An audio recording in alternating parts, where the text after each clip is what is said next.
종목부터 보겠습니다. 이 정부 쪽에서 사회적 거리두기 완화하면서 주류의 수요가 높아질 거고 이에 따른 수혜주로 좀 전에 시황센터에서는 이야기를 해주셨는데요. 또 나라 밖에서도 이 투심을 자극할 만한 재료가 있었죠. 오늘 주정주들의 강세 흐름 좀 더 이어질까요? 어떻게 보세요? 네, 미국 쪽에서 움직임이 이 국내 시장까지 영향을 좀 미치고 있습니다. 에탄올 함량이 높은 휘발유 거래를 좀 한시적으로 허용하는 이런 내용 때문인데요. 어쨌든 여기에 대한 좀 찬반 논쟁은 좀 있는 것으로 알고 있습니다. 아무래도 환경 오염에 대한 우려 때문이다라고 이제 보시면 될 것 같고요. 보통은 10% 전후에 이제 에탄올 함량이 될 텐데 이제는 15%까지 높은 에탄올을 허용하겠다라는 내용이고요. 이렇게 되면은 스모그가 발생하는 이런 우려도 이제 생기는 상황입니다. 하지만 유가를 잡기 위한 이런 방편으로 이제 제시를 했다라고 보시면 될 것 같고요. 지금 MH 에탄올과 창해 에탄올 그리고 풍국 주정처럼 이제 에탄올 관련된 종목들이 급등을 하고 있다라고 보시면 될 것 같습니다. 지금 27% 거의 상한가 부분까지 올라간 이런 장대 양봉의 모습인데요. 특히나 이렇게 테마성으로 올라가는 종목들 같은 경우는 최근에 자금의 이런 움직임이 이쪽으로 갑자기 쏠리는 이런 모습을 좀 보여주는 것 같습니다. 아무래도 투자처를 찾는 이런 분위기가 많기 때문에 뉴스 떴다 하면은 바로 움직여서 매수로 대응하는 이런 움직임이 많은 것 같아요. 지금 오늘 장대 양봉으로 마감을 할지 오후 시장에 들어가서 윗꼬리를 달고 내려갈지는 알 수는 없습니다만은 만약에 윗꼬리를 달고 마감을 한다라면은 제 생각에는 매도로 대응하시는 게 당연히 맞지 않겠나라고 보고 있고요. 연속성을 크게 가지기는 좀 어려울 것 같습니다.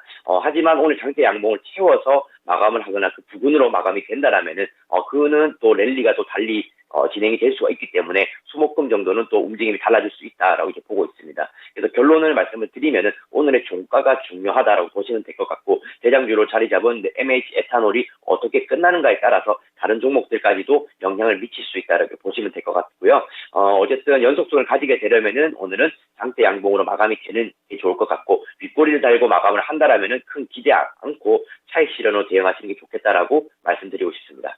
저는 이 뉴스를 보면서 궁금했던 게 직관적으로 사회적 거리두기가 완화되면은 주류 소비는 늘겠다. 이건 이해가 됐는데 에탄올 함유량이 높은 이 휘발유의 거래가 허용된다. 그래서 내용을 봤더니 국내에 사실 에탄올 관련된 기업 가운데서 수출을 하는 업체는 별로 없고 그리고 또 국내의 이 관련 산업 가운데서도 산업용 에탄올 하는 쪽하고 주류용 에탄올 하는 쪽이 좀 나눠지기는 하던데요. 이 부분이 직접적으로 영향을 미칠 수 있을 거다라고 보세요?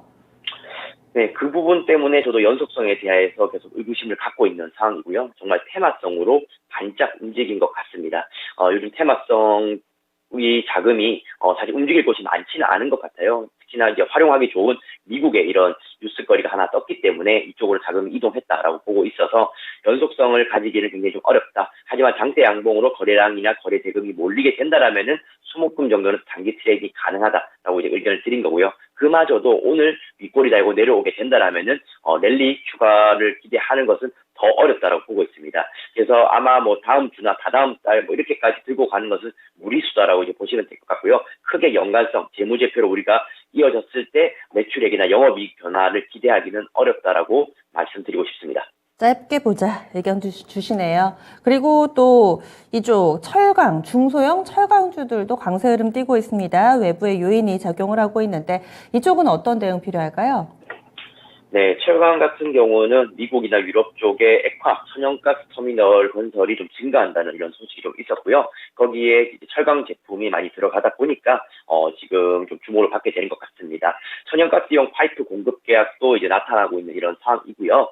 동일 제강이라든지 하이스틸 그리고 동양 철광 이런 종목들이 움직이고 있는 상황입니다. 특히나 러시아와의 이런 관계 때문에 러시아 침공이 장기화되면서 철강값이 급등한 이런 내용도 지금 포함이 되어 있고요. 종목 하나 한번 살펴보겠습니다. 하이스틸 같은 경우도 최근에 고점 터치를 했었고요. 그 이후로 줄곧 내림세를 좀 겪었습니다. 어제 반등이 조금 나왔으나 제 생각에는 좀 힘에 붙이는 이런 차트 모양새를 지금 갖추고 있는 이런 상황이고요.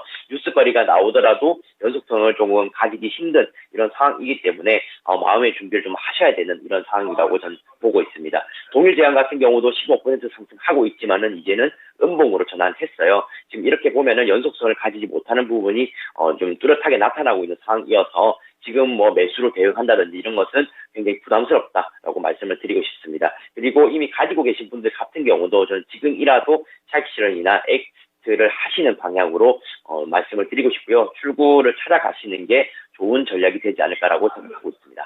이쪽도 짧게 보시네요. 마지막으로 방산주들은 큰 출렁거림 없이 안정적으로 우상향 궤도를 만들어가고 있습니다. 이 흐름을 따라가도 될까요?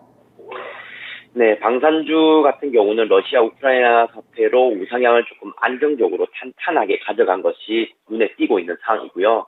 이럴 때마다 한 번씩 우주 관련된 내용이 언급이 되게 된다라면은 한 번 더 레벨업이 되는 것 같습니다. 한국항공우주와 LIG 넥스원 그리고 하나에어로스페이스가 오늘의 주인공이다라고 보고 있고요.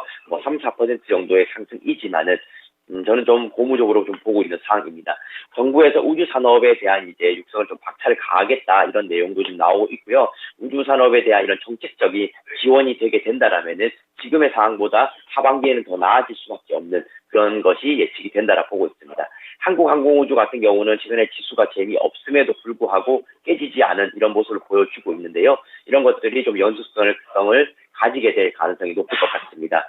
각 시마다 인천이라든지 경상도라든지 또는 서울이라든지 각 시에서 지금 우주 산업에 대해서 투자와 연구가 진행된다는 것은 지금의 당장의 상황에서 수익성으로 이어지긴 어렵지만 결국에는 미래의 먹거리를 찾아나가는 과정이다라고 볼 수가 있는 것 같아요. 그래서 저는 좀 긍정적으로 보는 이런 이슈이고 미국이나 이런 다른 쪽 테마들 이렇게 살펴보면은 지금은 아직까지 둔화되어 있는 모습이지만 사실 이 분야 기술에서는 한국이 치고 나갈 수 있다라고 저는 보고 있습니다. 최근에 여러 가지 로켓 발사 이것에 대한 좀 긍정적인 평가도 있었기 때문에 한국 항공우주라든지 우주 테마로 움직이는 것 같은 경우는 떨어질 때마다 조정시 매수가 가능한 그런 섹터로 생각하시면 좋을 것 같습니다. 네, 대체로는 60일선 아니면 120일선에서 지지받는 이런 차트 모양 만들어지던데 추세 대응 그냥 하면 되는 건가요? 네, 저는 그렇게 악재성 뉴스가 있다기보다는 오히려 호재 가능한 이런 시장이 굉장히 좀 대단하다 이렇게 생각되기 때문에 긍정적으로 보시면 좋을 것 같고 발목을 잡을 이슈는 현재로서는 그렇게 많지는 않아 보입니다. 알겠습니다. 앞서 두 개 테마와는 다르게 이 방산 섹터는 꾸준히 성장할 만한 산업군이다 이렇게 보시네요. 그러면 오늘 장 포인트는요? 네, 오늘 장 포인트는 인플레 피크를 기대한다라고 말씀드리고 싶습니다. 네, 지금 8.5% 정도 인플레 어제 발표하는 이런 내용이 좀 있었고요. 시장이 장 초반에는 강하게 움직이다가 결국에는 긴축 우려로 인해서 다시금 음전환하는 이런 내용으로 마감을 하게 되었습니다.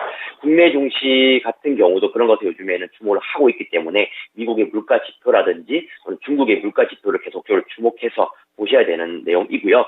지금 인플레 같은 경우는 정점에 대한 이야기가 계속적으로 나오게 되는 것 같습니다. 인플레가 정점에 도달하게 되면은 이제는 시장이 선반영됐다라고 판단할 수 있기 때문에 그것에 계속적으로 추적을 하고 있다라 보시면 되고요. 인플레가 여기서부터 더 추가적으로 나오게 된다라면은 기술주라든지 성장주 같은 경우는 더 타격을 받을 수밖에 없는 것 같습니다. 지금 미국의 중소형주들 종목 같은 경우는 아무래도 재무제표나 이런 것들은 좋지 않기 때문에 금리 인상에 대한 우려가 나올 때마다 지금 단계적인 하락을 겪고 있다라 보면 될 것 같고요. 국내도 마찬가지 시장인 것 같습니다. 이렇게 된다라면은 코스닥 종목들 실적이 동반되지 않는 종목들 같은 경우는 다시금 재차 레벨 다운이 나올 수가 있기 때문에 조심하셔야 된다라 보고 있고요. 최근에 좋았던 2차 전지라든지 이런 종목들 같은 경우는 숫자가 나오는 기업들이기 때문에 주가가 받쳐지거나 오히려 우상향으로 대응이 된다라 보시면 될 것 같습니다. 4월, 5월 이제 실적 시즌 이게 될 텐데요. 2분기 전망이라든지 올해 컨센 변경이 아마 나오게 될 것 같습니다. 그래서 우상향이라든지 예상치보다 좀 상회하는 이런 내용의 종목들이 조정에 들어간다라면은 매수로 대응하셔도 될 것 같고요. 그렇지 않은 종목들 같은 경우는 좀 더 관망하는 이런 자세가 필요할 것 같습니다. 좋습니다. 추천주 넘어가겠습니다. 어떤 종목 볼까요? 네, 오늘 종목은 리오프닝 관련된 화장품 종목, 이제 피부 재생 관련된 이런 종목 한번 말씀드리겠습니다. 파마 리서치 한번 가져오게 되었고요. 이 종목은 과거에 많이 아실 겁니다. 리쥬란이라는 제조업체인데요. 피부 재생 관련된 이런 주사입니다.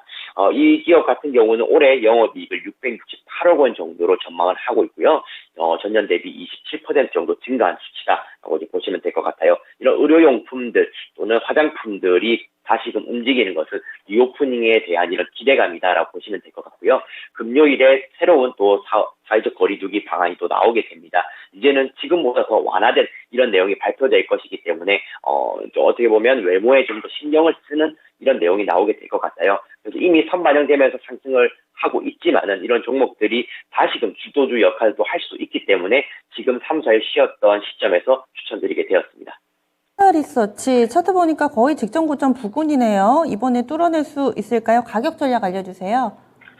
네, 지금 3, 4일 정도 쉬었기 때문에 저는 매수가 바로 현재가로 진행하셔도 된다라고 말씀드리고 싶고요. 주봉이나 월봉상에서 봤을 때는 10만 원대를 돌파를 하느냐 못하느냐의 기로에 서 있는 것 같습니다. 그래서 저는 돌파를 한다라고 이제 베팅을 하는 것이고요. 그 이유는 실적적인 부분 개선과 하반기에 나오게 될 리오프닝에 대한 이런 확산세에 대해서 언급을 좀 드리고 싶습니다. 그래서 목표가는 전고점을 돌파한 12만 원까지 제시를 해드리도록 하고요.